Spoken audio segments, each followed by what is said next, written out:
ত্রয়োদশ জাতীয় সংসদ নির্বাচনের রোডম্যাপ ঘোষণা, রোজার আগেই ভোট, 7 দিন আগে তফসিল। অনির্বাচিত ব্যক্তি ধারা নয়, সংবিধান সংশোধন হবে সংসদে, বললেন মেজর হাফিজ। দেশবিরোধী ষড়যন্ত্র প্রতিহতের আহ্বান। মৃত্যুদণ্ড সহ কঠোর শাস্তির বিধান রেখে গুম সংক্রান্ত অধ্যাদেশের খসড়ার নীতিগত অনুমোদন, 3 স্থলবন্দর বন্ধ ঘোষণা এবং শাটডাউন চালিয়ে যাওয়ার ঘোষণা। প্রকৌশল শিক্ষার্থীদের সমস্যা সমাধানের কমিটি গঠন, জনদুর্ভোগ সৃষ্টি না করার আহ্বান।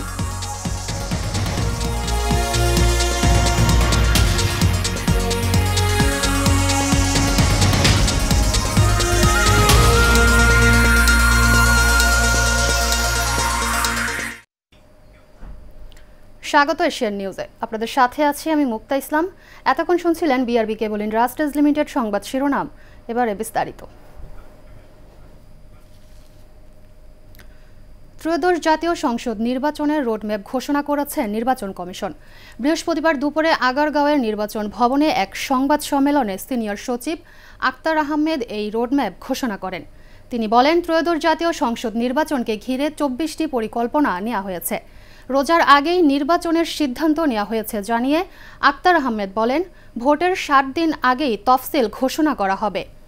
আবির হোসেনের ক্যামেরায় কাউসার আহমেদের রিপোর্ট।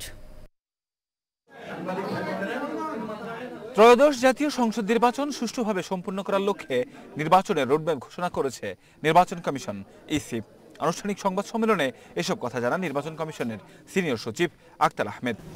এখন সম্মিলিতভাবে আমরা যেটা আপনাদেরকে আজকে জানাচ্ছি যে সেটা হচ্ছে যে আমাদের কর্মপরিকল্পনাটা কি। সুনির্দিষ্ট করে তফসিল এবং নির্বাচনের দিনক্ষণ ঘোষণা না করা হলেও কর্মপরিকল্পনার কথা জানিয়েছেন ইসি সচিব।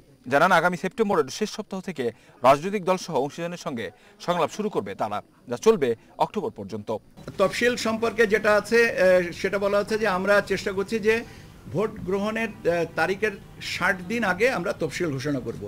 এখন 60 দিন এটা আমি বলতে পারি, কিন্তু ভোট গ্রহণের তারিখটা তো আমি জানি না। তারিখটা স্যার একটা সম্ভাব্য এটাই বলে দিলাম। তো আমাদেরকে মাননীয় প্রধান উপদেষ্টার দপ্তর থেকে বলা হয়েছে যে আগামী রমজানের আগে ভোটের ব্যবস্থা করতে। এখন আগামী রমজান আমার যদি ভুল না হয়ে থাকে তাহলে 17 বা 18 ফেব্রুয়ারি বা 19 তারিখে এরকম দিকে হবে। কাজে আপনি ওইভাবে আপনি হিসাব করে নিতে পারেন। আমাদেরও হিসাবটা 17 কি 18, আবার রমজানের সাথে তো চাঁদ দেখার ব্যাপার আছে। কাজে এই মুহূর্তে তো কত তারিখে চাঁদ দেখবো এটা তো বলতে পারছি না। কর্মপরিকল্পনায় নভেম্বরে চূড়ান্ত ভোটার তালিকা প্রকাশ করার কথা জানায় কমিশন, যেখানে এবারে ভোটদানের সুযোগ পাবেন প্রবাসীরা। আমি কি জানি আগামী 8 ঘন্টা পরে আমার জীবনে কি দুর্ঘটনা ঘটবে না? প্রত্যেকটা জিনিসই চ্যালেঞ্জের এবং প্রত্যেকটা জিনিসকে মোকাবেলা করার জন্য মানসিক প্রস্তুতি থাকতে হবে। এটাই হচ্ছে দৃঢ়তা এবং এটাই আমরা চাই। আপনাদের দিক থেকে ওই সহযোগিতাটাই চাই। আপনারা যদি অনুমান করেন যে আগামীতে এই সমস্যাটা আছে, আপনারা আমাদেরকে বলেন, আমরা সেই ব্যবস্থা নিব। কিন্তু আমি না জেনে বাতাসের সাথে তলোয়ার চালানো যায় না। পরিস্থিতি আসবে, পরিস্থিতি মোকাবেলা করতে হবে, ওটাই চ্যালেঞ্জ। এবং ভোট কেন্দ্র ঘিরে নানান পরিকল্পনার কথা জানিয়ে তিনি বলেন, প্রতি বুথে 600 পুরুষ ও 500 নারী রাখার চিন্তা করা হয়েছে। এছাড়া 15 সেপ্টেম্বরের মধ্যে সংসদীয় আসনের সীমানা চূড়ান্ত হবে বলে জানান আক্তার আহমেদ। ভবিষ্যৎ দ্রষ্টা আমরা নই, আমরা ভবিষ্যতে যেটা আসবে সেটাকে সামাল দেওয়ার জন্য যাবতীয় করার আমরা সময় মতন করব। কাউসার আহমেদ, এশিয়ান টেলিভিশন, ঢাকা।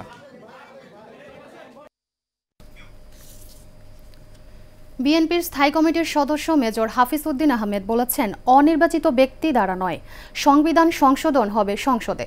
বৃহস্পতিবার জাতীয় প্রেস ক্লাবে আব্দুস সালাম হলে জাতীয়তাবাদী মুক্তিযোদ্ধা দলের 33তম প্রতিষ্ঠাবার্ষিকী উপলক্ষে বাংলাদেশের স্বাধীনতা ও সার্বভৌমত্ব রক্ষায় মুক্তিযোদ্ধারা আমৃত আপোষহীন শীর্ষকে আলোচনা সভায় তিনি কথা বলেন। বাংলাদেশকে নিয়ে আন্তর্জাতিক ষড়যন্ত্র হচ্ছে উল্লেখ করে হাফিজ উদ্দিন আহমেদ বলেন, এ সময় মুক্তিযোদ্ধা এবং মুক্তিযুদ্ধের প্রজন্মকে সজাগ হতে হবে।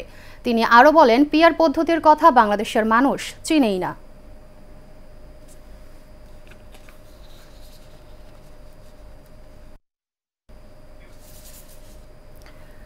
উপদেষ্টা পরিষদের বৈঠকে গুম প্রতিরোধ, প্রতিকার ও সুরক্ষা অধ্যাদেশ 2025-এর খসড়ার নীতিগত অনুমোদন দেওয়া হয়েছে। এই অধ্যাদেশ আরও অধিকতর পর্যালোচনা শেষে চূড়ান্ত অনুমোদন দেওয়া হবে।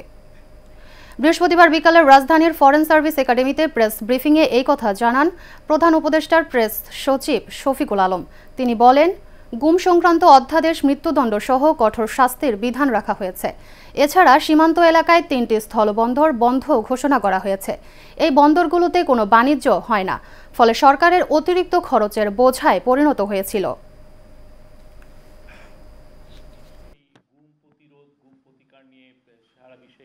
গুমকে সংজ্ঞায়ন সহ চলমান অপরাধ হিসেবে বিবেচনা করে মৃত্যুদণ্ড সহ কঠোর শাস্তির বিধান রাখা হয়েছে।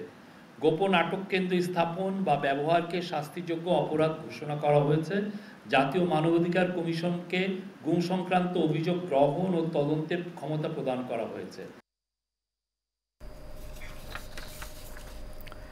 3 দফা দাবি আদায় না হওয়া পর্যন্ত দেশের সব প্রকৌশল বিশ্ববিদ্যালয়ে কমপ্লিট শাটডাউন কর্মসূচি চালিয়ে যাওয়ার ঘোষণা দিয়েছেন প্রকৌশল শিক্ষার্থীরা। বৃহস্পতিবার বিকালে ঢাকা মহানগর পুলিশ কার্যালয়ের অভিমুখে মিছিল শেষে ইঞ্জিনিয়ারিং ইনস্টিটিউশনে আয়োজিত সংবাদ সম্মেলনে এই ঘোষণা দেন তারা। এদিকে বিএসসিসি এবং ডিপ্লোমা ডিগ্রিধারী প্রকৌশলীদের সমস্যাগুলো চিহ্নিত করতে গণপূর্ত সচিবকে প্রধান করে 14 সদস্যের একটি ওয়ার্কিং গ্রুপ গঠন করা হয়েছে বলে জানিয়েছেন কমিটির সদস্য ও পরিবেশ উপদেষ্টা সৈয়দা রিজওয়ানা হাসান। একই সঙ্গে সরকার বিষয়টিকে গুরুত্ব দিচ্ছে জানিয়ে আন্দোলন করে জনদুর্ভোগ সৃষ্টি না করার আহ্বান জানান। বৃহস্পতিবার বিকেলে সচিবালয়ে জনপ্রশাসন মন্ত্রণালয়ের জ্বালানি উপদেষ্টা ফাউজুল কবির খানের সভাপতিত্বে প্রকৌশল পেশায় বিএসসি ও ডিপ্লোমা ডিগ্রিধারীদের পেশাগত দাবিসমূহের যৌক্তিকতা পরীক্ষা নিরীক্ষা পূর্বক সুপারিশ প্রণয়নের নিমিত্তে গঠিত কমিটির প্রথম সভা শেষে তিনি একথা বলেন।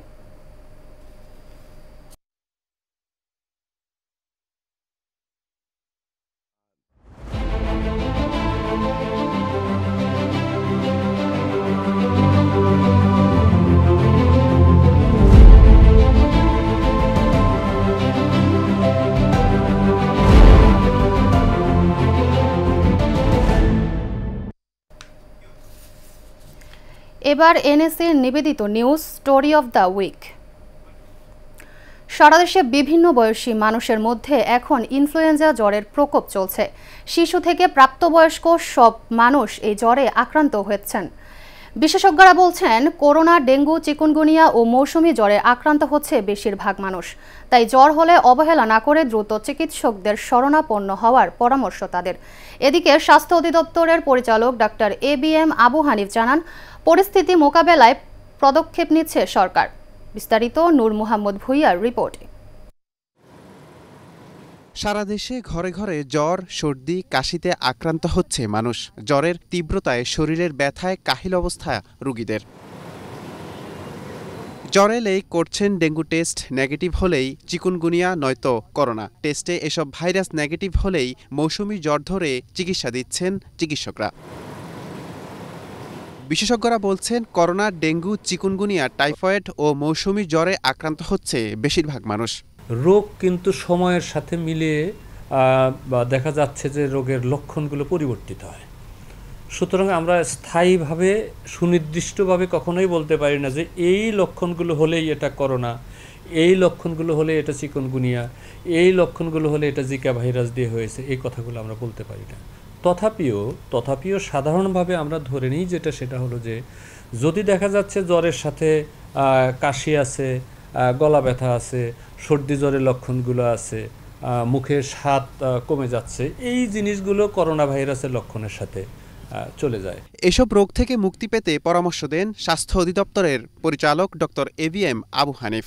মশা, যে এডিস মশার স্বাভাবিক বৈশিষ্ট্য হলো সাধারণত এরা দিনের বেলা কামড়ায়, সকাল সন্ধ্যা এরকম সময় কামড়ায়। তার মানে ওরা কিন্তু চুক্তি করেনি যে রাতে কামড়াবে না, রাতেও কামড়াতে পারে। তা আমরা যেটা ঘুমাবো যখন, আমরা যেন মশারি ব্যবহার করি। কর্মক্ষেত্রে যেন আমরা হাতাযুক্ত জামা, মোজা এগুলো যেন ব্যবহার করি।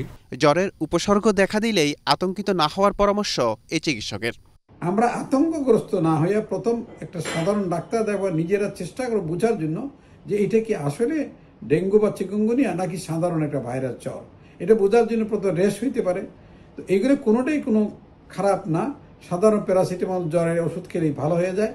শুধুমাত্র হেমোরেজিক ডেঙ্গু যদি হয়, রক্তপাত, যেমন চোখের নিচে রক্ত জমতে পারে, কোথায় যদি রক্ত জমে রেশ দেখাতে, তখন সাবধানতা অবলম্বন করে ডাক্তার দেখাইতে হবে। নূর Mohammad Bhuiyan, Asian television, Dhaka.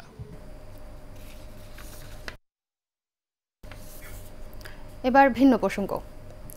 PR পদ্ধতি নির্বাচন বাংলাদেশের জন্য উপযুক্ত ব্যবস্থা নয় বলে মন্তব্য করেছেন বিএনপির সিনিয়র যুগ্ম মহাসচিব রুহুল কবির রিজভী। জানান, 5 আগস্টে ত্যাগ ও অর্জনকে বিভ্রান্ত করতে পারি না। জামালপুরের দেওয়ানগঞ্জ বালিকা উচ্চ বিদ্যালয় মাঠে দলের কর্মী সমাবেশে এবং গণ অভ্যুত্থানে শহীদ ও আহত পরিবারকে রিকশা বিতরণ এবং আর্থিক সহায়তা প্রদান অনুষ্ঠানে তিনি একথা বলেন। জামালপুর ফিরে এসে আনসার ইসলামের ক্যামেরায় আরও জানাচ্ছেন সাইফুল ইসলাম নয়ন। গত 16 বছর পর জামালপুর জেলার দেওয়ানগঞ্জ বালিকা উচ্চ বিদ্যালয় মাঠে বিএনপির ভারপ্রাপ্ত চেয়ারম্যান তারেক রহমানের নির্দেশে আমরা বিএনপি পরিবারের উদ্যোগে চিকিৎসা সহায়তা এবং আর্থিক সহায়তা প্রদান অনুষ্ঠিত হয়েছে।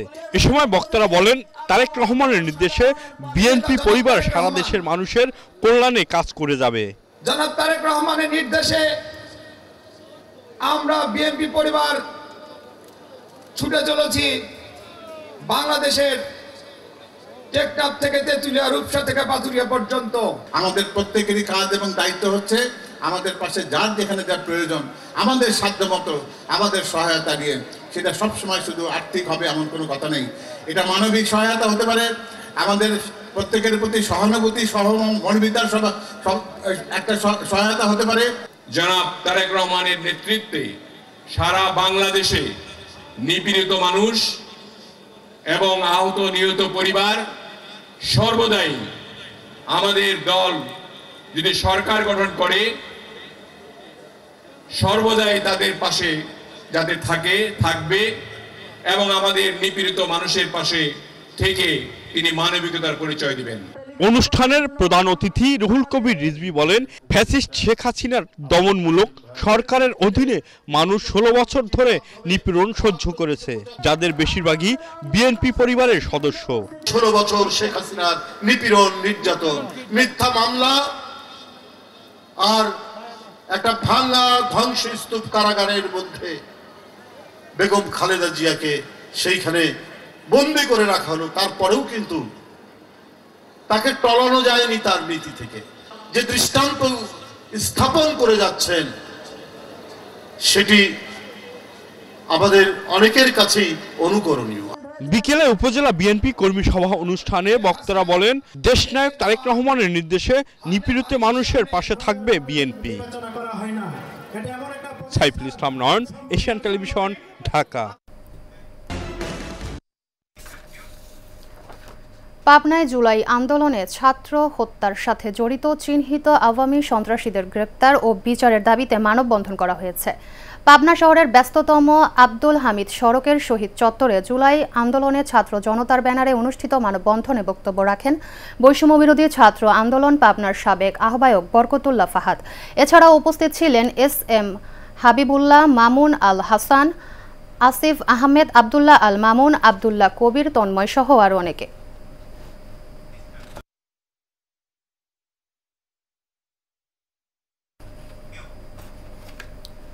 গাজীপুর জেলা বিএনপির সদস্য সচিব ডক্টর ব্যারিস্টার চৌধুরী ইশরাক আহমেদ সিদ্দিকীকে নিয়ে মিথ্যা বানোয়াট ষড়যন্ত্র ও কটূক্তির প্রতিবাদে বিক্ষোভ মিছিল ও সমাবেশ করেছে পৌর বিএনপি ও সহযোগী সংগঠন।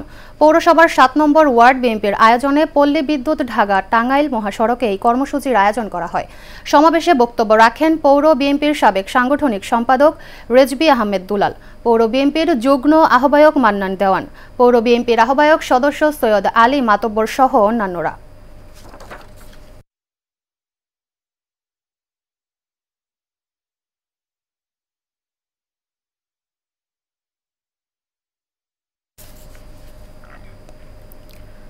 মানিকগঞ্জ জেলা বিএনপির আহ্বায়ক কমিটির সদস্য SA জিন্নাহ কবিরের বিরুদ্ধে মানববন্ধন ও বিক্ষোভ মিছিল হয়েছে। উপজেলা গেটের সামনে এই মানববন্ধন হয় ঘিওর ইউনিয়ন বিএনপির সভাপতি মোহাম্মদ হারেজ মিয়ার সভাপতিত্বে। এতে বক্তব্য রাখেন ঘিওর সদর ইউনিয়ন বিএনপির সাধারণ সম্পাদক মীর কায়সার হামিদ, উপজেলা বিএনপির সহসভাপতি মোহাম্মদ আনোয়ার হোসেন সহ আরও অনেকে।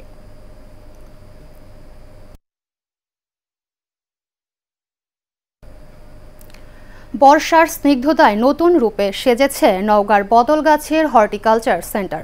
ফলজ বৃক্ষ আর দেশি বিদেশি গাছের চারা উৎপাদনের রাজ্যে এখন সবুজের সমারোহ।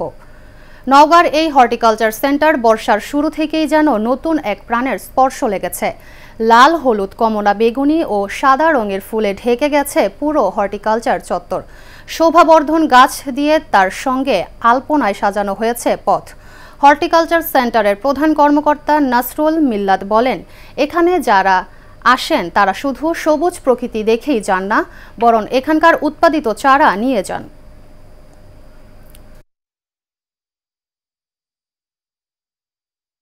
এখানে আমরা 11টা উপজেলা নিয়েই কাজ করি। আমাদের এখানে বর্তমানে বর্ষার কারণে সবুজের বিপ্লব, যেখানে অনেক দর্শনার্থী বলেন বা যারা ক্রেতা বলেন তাদের আগমন ঘটছে। আমরা নিজেরাই কলম তৈরি করে কৃষকের সরকারি মূল্যে যেটা নির্ধারিত করা আছে সেই মূল্যে আমরা চারা বিক্রি করা হয়। স্কুল কলেজ ছুটি হওয়ার পরে এখানে সমারোহ, স্কুল কলেজের ছাত্রছাত্রীদের আগমন বেড়ে যায়, তারা এখানে আসে এবং তারা এই মনোরম পরিবেশটা উপভোগ করে।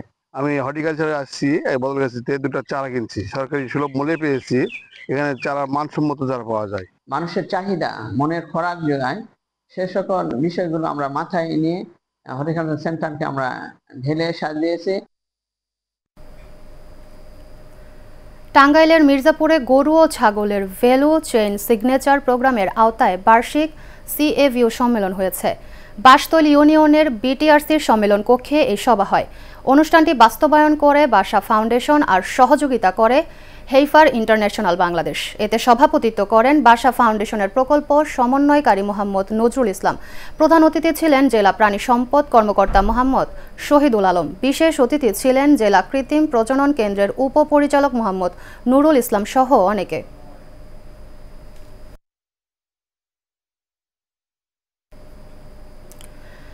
গাজীপুরের শ্রীপুরে পরিবেশ দূষণ ও বিপর্যয় রোধে করণীয় শীর্ষক আলোচনা সভা হয়েছে। উপজেলা অডিটোরিয়ামে শ্রীপুরের উপজেলা নদী পরিব্রাজক দল ও বাংলাদেশ রিভার ফাউন্ডেশনের উদ্যোগে ও উপজেলা প্রশাসনের সহযোগিতায় এ সভা হয়। সভায় সঞ্চালকের দায়িত্বে ছিলেন উপজেলা নদী পরিব্রাজক দলের সভাপতি সাইদ চৌধুরী। উপজেলা নির্বাহী কর্মকর্তা ব্যারিস্টার সজীব আহমেদের সভাপতিত্বে প্রধান অতিথি ছিলেন police super doctor Chowdhury Mohammad Javed Sadek.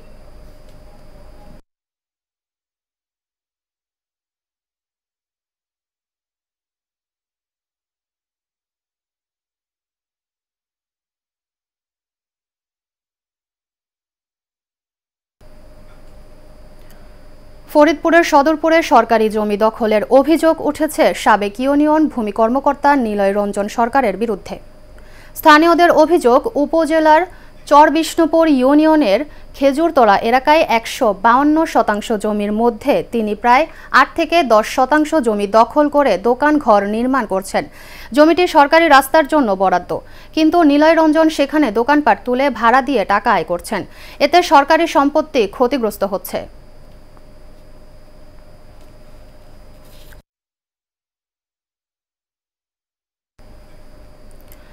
পটুয়াখালীর রাঙ্গাবালী উপজেলার চরমন্তাজ ইউনিয়নের লক্ষ্মী বেস্টিন আদর্শ মাধ্যমিক বিদ্যালয়ের সহকারী শিক্ষক আবু হানিফ মোল্লার ওপর হামলা ও মারধরের প্রতিবাদে মানববন্ধন করা হয়েছে। এতে বিভিন্ন স্কুল ও মাদ্রাসার শিক্ষক, কর্মচারী ও শিক্ষার্থীরা অংশ নেয়। মানববন্ধনে বক্তারা অভিযোগ করেন, গত 24 আগস্ট রাতে চর মন্তাজ ইউনিয়নের চর বেস্টিন বাজারে পরিকল্পিতভাবে শিক্ষক আবু হানিফের ওপর হামলা ও মারধর করা হয়। এই ঘটনায় জড়িত হামলাকারীরা এখনও গ্রেপ্তার হয়নি। হামলাকারীদের দ্রুত গ্রেপ্তার করে শাস্তির দাবি জানান তারা।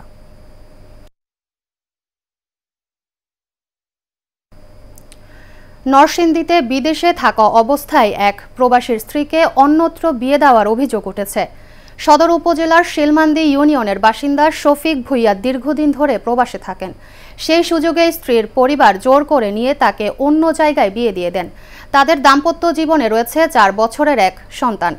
এ ঘটনায় নরসিংদী জেলা জজ আদালতে মামলা দায়ের করে শফিক ভুইয়ার পরিবার।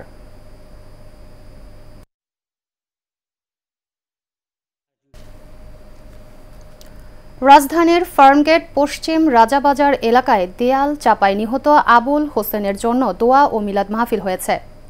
স্থানীয় মসজিদে অনুষ্ঠিত এই মাহফিলে এলাকার বাসিন্দা এবং নিহতের আত্মীয় স্বজনরা উপস্থিত ছিলেন।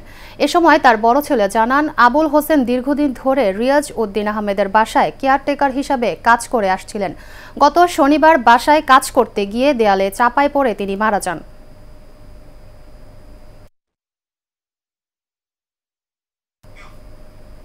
এবার চট্টগ্রামের সংবাদ। চট্টগ্রামে নারীদের ওপর হামলাকারী চাঁদাবাজ ও চাপাতি সেন্টু ও তার সহযোগীদের গ্রেপ্তার ও শাস্তির দাবিতে বিক্ষোভ এবং মানববন্ধন করা হয়েছে। চট্টগ্রাম প্রেস ক্লাবের সামনে মহানগর বায়াজিৎ থানাধীন ৩ নম্বর ওয়ার্ড এর শহীদ নগর এলাকাবাসীর উদ্যোগে এর আয়োজন করা হয়। মানববন্ধনে উপস্থিত ছিলেন গণ অধিকার পরিষদের বায়াজিৎ থানার আহ্বায়ক সাজিন রেজা, ভুক্তভোগী শিমু আক্তার, শাকি আক্তার, আব্দুল জলিল, রুমা আক্তার, কুলসুম আক্তার সহ আর অনেকে।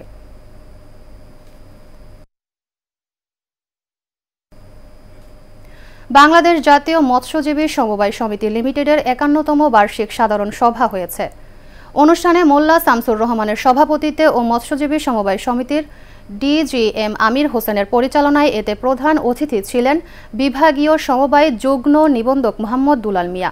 উপস্থিত ছিলেন জাতীয় মৎস্যজীবী সমবায় সমিতির মহাব্যবস্থাপক আশিস কুমার বড়ুয়া, FBCI এর সদস্য মাহবুব রানা, ব্যবস্থাপনা কমিটির সদস্য জয়দেব বর্মন সহ অনেকে।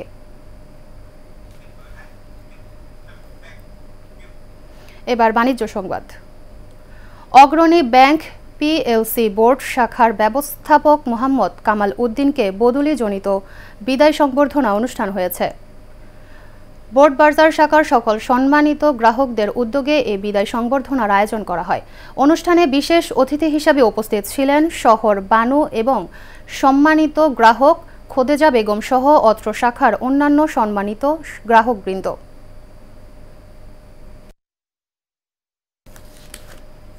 শেষ করব এশিয়ান নিউজ, তার আগে জানাবো BRB কেবল ইন্ডাস্ট্রিজ লিমিটেড সংবাদ শিরোনামগুলো আরও একবার।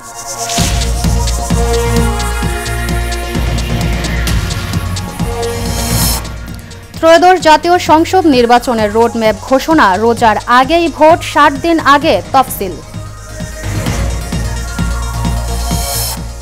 অনির্বাচিত ব্যক্তি দ্বারা নয়, সংবিধান সংশোধন হবে সংসদে, বললেন মেজর হাফিজ। দেশ বিরোধী ষড়যন্ত্র প্রতিহতের আহ্বান। মৃত্যুদণ্ড সহ কঠোর শাস্তির বিধান রেখে গুম সংক্রান্ত অধ্যাদেশের খসড়ার নীতিগত অনুমোদন, 3 স্থলবন্দর বন্ধ ঘোষণা। শাটডাউন চালিয়ে যাওয়ার ঘোষণা, প্রকৌশল শিক্ষার্থীদের সমস্যা সমাধানে কমিটি গঠন, জনদুর্ভোগ সৃষ্টি না করার আহ্বান।